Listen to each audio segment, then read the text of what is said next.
23 weeks, we went to a specialist and he did an echo as well, and then he referred us to Dr. Roten here at Cook Children's. We had a normal pregnancy, 39 weeks. We went and we were induced. For a little bit, we thought we were going to have a C-section, but luckily Harper made it all the way to 39 weeks, no problems.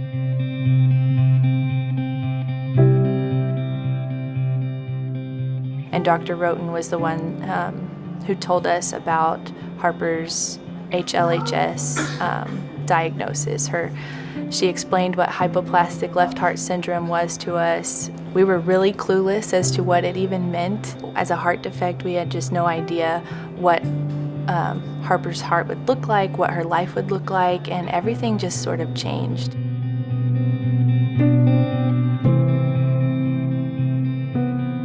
Hypoplastic left heart syndrome actually comprises of a number of anatomic defects. Harper has the common form of hypoplastic left heart syndrome. And so basically these children are born with a single ventricle and a single, and perhaps more importantly, a single right ventricle. Up until the early 1980s, there was basically no treatment for this heart defect. So doctors would literally tell parents that your baby has this horrible heart defect called hypoplastic left heart syndrome. There's nothing to do. You take the baby home and the baby's going to pass away.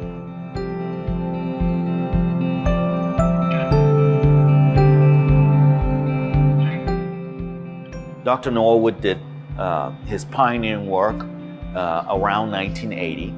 And since that time, surgeons around the country and around the world have learned to do the Norwood surgery better and better and better. These kids are missing one chamber. So what we actually do is try to make it so that this one chamber is able to support the baby's circulation or the child's circulation as long as possible. What we do is we reconstruct the aortic arch, we limit excessive blood flow to the lungs and allow the right ventricle to support the baby's circulation. With a single ventricle, what we want is for the blue blood to go directly to the lungs without going through the heart. And the heart would then only be responsible for pumping blood to support the body circulation or the systemic circulation. So when we had her, we were told that we may only get a few minutes with her. It just kind of depended on how her heart did on its own.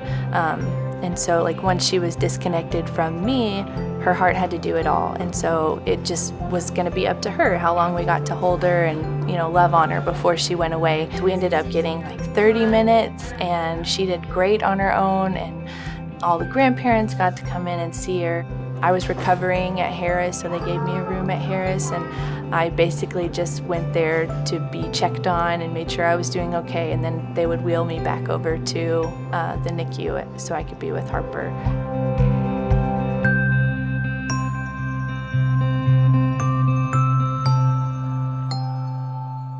Well, when she was 3 days old, she was scheduled for her Norwood procedure. They said, let's go ahead and do it. We have, Dr. Tam here, and let's just get this going.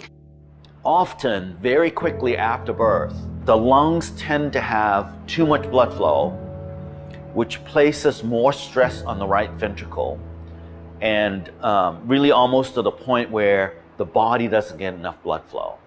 So I believe that it's not healthy for the right ventricle to have this extra work for more than just a few days.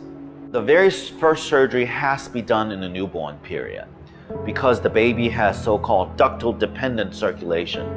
So when the ductus arteriosus closes, there will be no cardiac output to the baby's body.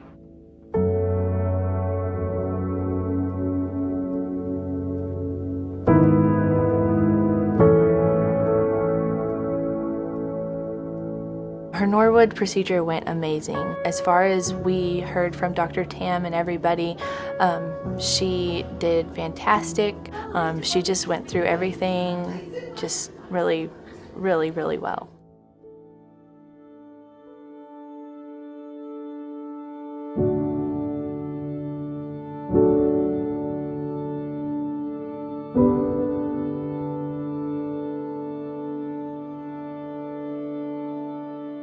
I was making her bottle and I heard her like cough, or it was a noise. I'm not really sure what it was. And I was like, was that her? And then we ran over there and picked her up, and she was just like not breathing. And I was like, whoa. So then we started the whole business, and she eventually just calmed down and was breathing okay. So. Did you change color at all? Mm-mm. No. Nope.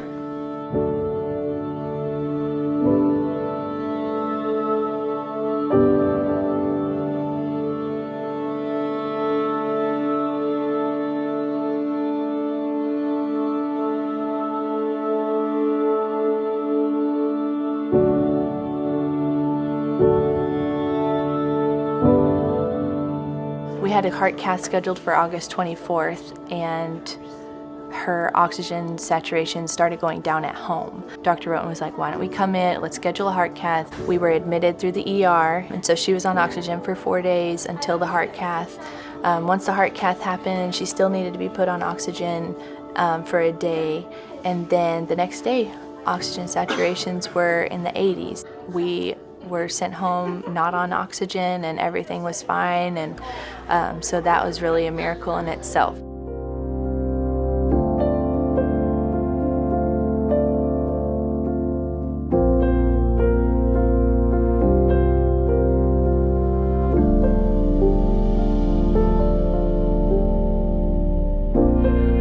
They sent us home with the app. It's on a tablet, and so in that app they have intake, output, vitals. It sends everything automatically. We're not sending a weekly report. Every time we put something in, the hospital has it.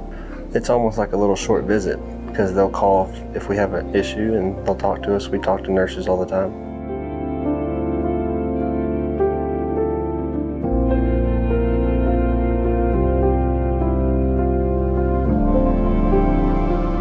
It's nice to be able to have an alert that says, hey, you've fallen out of what is normal for her. We all feel that this is a safe way to download data, and that it's protected, and we're able to look at this data and be able to have a real snapshot of what they look like at any given time. I put in her heart rate, and I must have hit a wrong button. It was way higher than what it actually was. I had just put it in wrong, and within 10 minutes, Dr. Roten herself was calling me on a Saturday night and asking how Harper was and is anything wrong, and I was like, no, everything's fine. And she was like, well, I saw her heart rate on the app, and I was like, I must have put it in wrong. I think people know that when you have a baby that has a lot of issues, going to an emergency room and having to be there with all the sick kids could cause her to have an infection that delays her being able to go through her next operation. So being able to keep her at home as much as possible, I think that is what that really allows for us.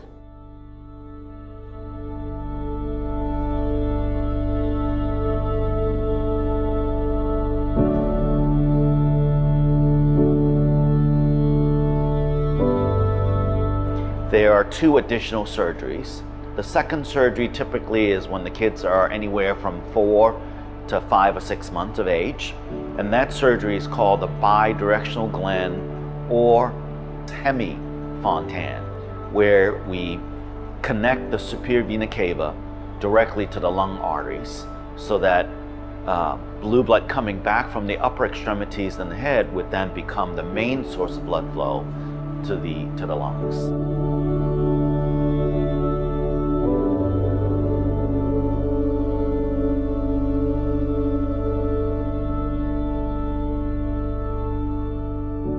All these numbers are pretty good.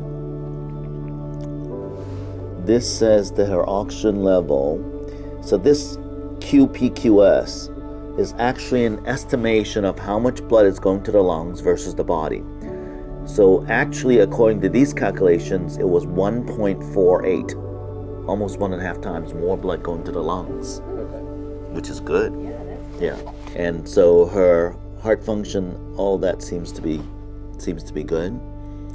And this is the reconstructed aortic arch from her Norwood surgery, and that all looks pretty good. So the Glenn surgery, so this is the superior vena cava from here. So what we actually do is we divide the superior vena cava and connect it to the right lung artery. So now venous blood from her upper extremities will now go directly into the lung artery.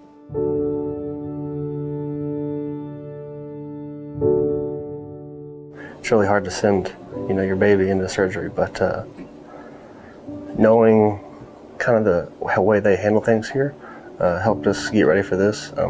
Still, the fact that you're about to put what looks like a perfectly healthy baby under is hard. That's the hardest part. And then the third surgery is the completion Fontan, where the lower body blue blood is also now connected to the lung arteries. And so at the end of that surgery, all of the blue blood from the body then will go directly to the lungs without going through the heart. And that allows the right ventricle to only support the body circulation. And as she gets older, she'll be followed by our adult congenital cardiologist.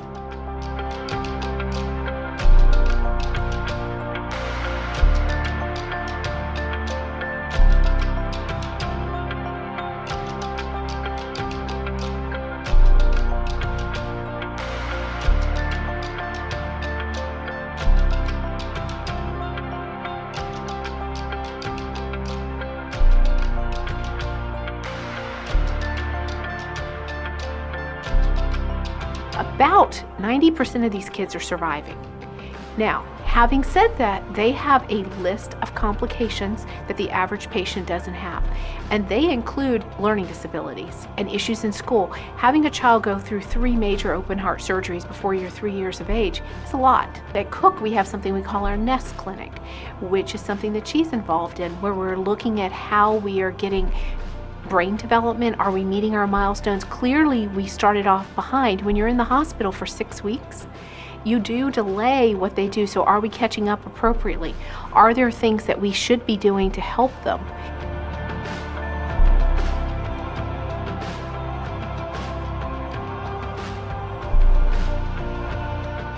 And I think that's really what we're talking about, changing the mindset that these kids can actually have a good life. It's not exactly what they were signing up for. It's a whole new set of problems, but it can be a good life.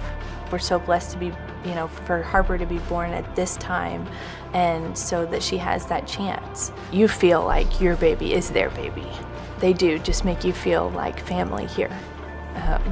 As Harper gets older, she's gonna know Ellen, she's gonna know Caitlin, she's gonna know Courtney, and I guess it's just really incredible to be a part of Cook Children's and what they stand for kids.